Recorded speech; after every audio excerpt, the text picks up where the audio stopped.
again. You better bring your watch. That's why I wore hearts on my shirt for you today. That's your only saving grace. Please, my wardrobe is tight, and all of y'all know it. I ain't even worried about it. I mean, y'all must be crazy. Y'all must be crazy. All right. By the way, I got some new stuff coming too, though. Make no mistake about that. Okay. I mean, don't hurt him, Stephen. The watch is just a little bit of overcompensation for what you're missing in the suit game. Did you see me when I showed up at the UFC? At the UFC fight, you saw what I was Yeah, I saw rocking? you. I mean, I know what I'm doing. I mean, at some point in time, y'all got to get to that. You know what I'm saying? I know what I'm doing. All right. Anyway, we're very excited about that. Also excited about this fresh hour of First Take on the way here, guys. Nobody saw this coming with the Chiefs. How much of their slow start is on Patrick Mahomes? Plus, Stephen A., the Knicks lost to the Magic. Is Stephen A.'s finger on the panic button? Yes, it is. Plus, Kyler and the Cards look unstoppable. Which NFC powerhouse is their biggest threat? All that coming up in the second hour First Take. But first, Tommy Brady becomes the first quarterback to throw 600 career TD passes. Can we give the man a round of applause? Brady's latest milestone came on a 9-yard touchdown strike to Mike Evans late in the opening quarter against the Bears. Evans threw the ball to a fan in the stands before realizing the significance, but they were able to get it back, so it's all good. And then he went to him a couple more times. The Bucs are averaging over 40 points per game in their 4 home games this season, tied for the 7th most through a team's first 4 home games of the season. Since 1970, that was the merger. But are they the best offense in the NFL? The Cowboys offense ranks slightly ahead of the Bucs in both yards and points per game this season. Stephen A., cover your ears. Ryan Clark back here with us. Michael, I think I know which way you're going, but I want to start with you anyway, playmaker. Which offense is more dangerous? Is it Tampa Bay or Dallas? Oh, and listen, Tampa Bay has a dangerous offense. And that slant route that we just showed Mike Evans catching, that's a big boy play. Mm-hmm. That's a big boy play. And Dallas really don't have any of those kinds of receivers, those big boy receivers to make those kinds of plays. But they do have great receivers that can make plays all over the football field. And the one asset that I'll pull out on offense that I said Dallas has that Tampa does not have is an ability to get yards from the quarterback position with Dak Prescott that Tom Brady cannot give you. Everything else, they both have. Everything else they both have. They both have, and Dak even has a better run game than Tom Brady has back there. So when you start talking about the best offense, we got to start talking about how can you attack defenses. And yes, Tom Brady is the master at breaking down defenses and making plays on them. But the Dallas Cowboys have the best offense in the NFC. Bar none. Now, I'm not just talking about better than the Bucs. I'm talking about, period, the best offense in the NFC with their ability to hit you any kind of way they want. Well, let me say this. I mean, I certainly can't argue with you based on the way they've looked. I mean, we got to stop the presses. I mean, they went up against those oh my God, Philadelphia Eagles, right? I mean, of course, we saw them go against Tampa Bay and the Chargers the first 2 weeks of the season, but then after that, they went against the Super Bowl contenders that are the Philadelphia Eagles. Don't get Philly mad at you. Those stout defenders known as the Carolina Panthers without Christian McCaffrey. Okay, they went up against the Patriots. They went up against the New York Giants. I mean, just stop the presses. I mean, Giants had a big win this weekend. And of course, the Patriots. I mean, really stop the presses, y'all. I mean, my God. I mean, just look at them. I mean, it's something special to behold. It really, really is. What I see when I see the Tampa Bay Buccaneers, I see you give me Dak Prescott, I give you Tom Brady. I understand that Ezekiel Elliott and Tony Pollard are no joke, but Leonard Fournette ain't nothing to sneeze at, particularly in that offense. You give me Amari Cooper and obviously a C.D. Lamb and stuff like that.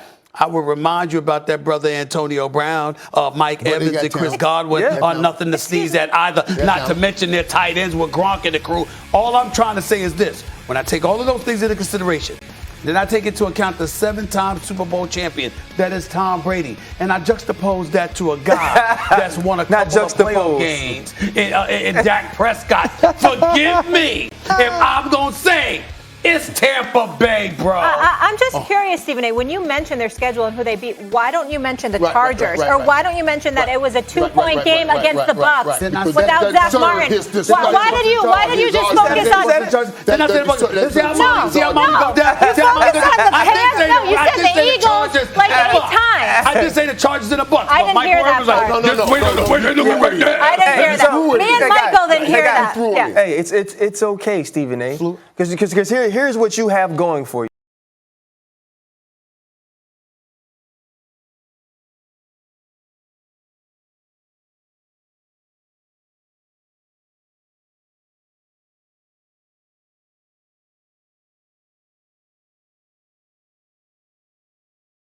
On this show and saying this is this. You got to go against the GOAT. Right? The feeling is you should never go against the GOAT. And Tom Brady, to me, is playing the best ball that I've ever seen him play. Man. He's going out of his mind. Right? You have all of these receivers. Early on in the season, it was Gronk. And then we saw AB come along. Both of those guys are hurt. You could go to Michael Irvin. I know that's what you were feeling when you were walking in here. But the thing you did was you wore the right colors.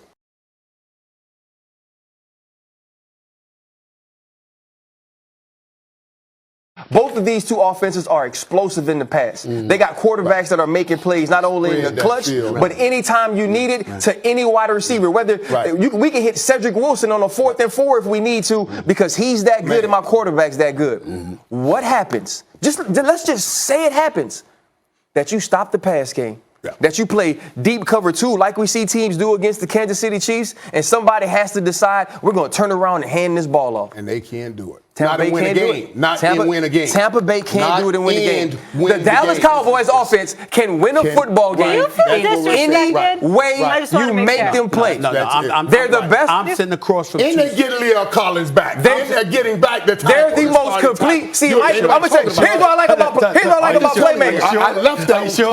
Here's what I like about playmakers. We got all reasons why they missing games now. We got dudes in trouble. We got dudes getting in trouble all the time. Are we sure they're going to be available? Are we sure they're going to be available? That's all I'm trying to say. Are we sure they're going to be available? That is a staple of the Dallas Cowboys. We will miss games in any type of way we can. That's right. Okay? But the final thing is this, and I'm going to one-up the playmaker on Dallas for the first time in his life. Somebody is more excited about the Cowboys than he is. Oh, Lord. He sold them short. He said they're the best offense in the NFC. The Dallas Cowboys are the most complete offense in the entire league. Hey, you come over for dinner this week anytime. You're saying some good stuff. He knows what he's talking about. I get what y'all saying, and I do understand that I'm sitting across from 2 Super Bowl champions. A dude that never played football, never thought about playing football, never wanted to play football. I'm sitting across from 2 Super Bowl champions. That's cool. But, you know, it's interesting because Ryan was acting like I'm losing debates. Ryan was wrong twice. You said you lost all of them. He just didn't show up the weeks he was wrong. You understand? I'm going to let that go now. I'm going to let that go. He was off. Okay? He didn't show up when I was looking for him when I was right. But that's neither here nor there. We'll get him later because they ain't going to be the only time he's been wrong. That's number one. Number two, here's how I answered this question. When you say the better offense, are we talking right now? Because, see, I'm projecting. And I'm thinking about the postseason. And I'm thinking about the Cowboys and the Bucs and who's going to be the best offense when it counts. That's where I'm at. Because I already brought up the schedule. That cupcake schedule over the last 4 or 5 weeks that the Cowboys have been experiencing. I mean, you want to write home about that, you go right ahead. You go right ahead and get caught up in it. I'm not. How you the star of the show, you write the show, you change the... I write the show. Let me get credit for something. I write the show. You change the questions mid-question, and you go to different things. I didn't do that. Golly. What I'm saying to you is this. I don't believe what I'm seeing. Yeah, I give them respect. I know they're a potent offense. We knew that coming into the season. But when you say they're the best, I am allergic to making such proclamations about anything Dallas Cowboys and the best. Those are oxymorons as far as I'm concerned. I can't mess with that. Words. I cannot do it. I cannot do it. I'm looking at them, Philly, Carolina, Giants, New England Patriots. You play when they put on the schedule. Can I give the Hall of Fame? Can I give the former Cowboy the Hall of Famer the final word? Not just did they win, but how they looked with the win while they were winning. That's why we are here to break it down, and you see what the Dallas Cowboys look like. But does the competition matter? Who they're playing. But does the competition matter? I mean, if you a giant in a small man's contest, ain't you gonna look taller than everybody else? I mean, damn. What you want me to say? Come on, this isn't David and Goliath. Let's relax. No. I'm just saying that the Dallas Cowboys, who have you gone against the last month? All right. And you got a bye week. Did you not watch the first week? Okay. When they went against Tampa? They were very impressive the first week. Coming up. They were competitive when they lost. It happened They were competitive yet when they again. lost. Patrick Mahomes with an absolute dunk.